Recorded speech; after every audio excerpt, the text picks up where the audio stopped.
Cada cop són més les persones que no troben el camí, que no veuen cap sortida a la vida, perduts en un laberint, en un sistema de protecció social que no els protegeix. Ni la salut, ni el dret a la feina, ni a l'accés als serveis socials o a un habitatge digne.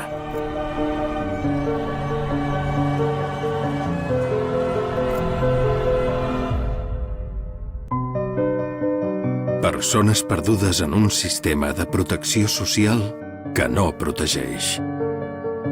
Diguem prou. Ningú sense llar.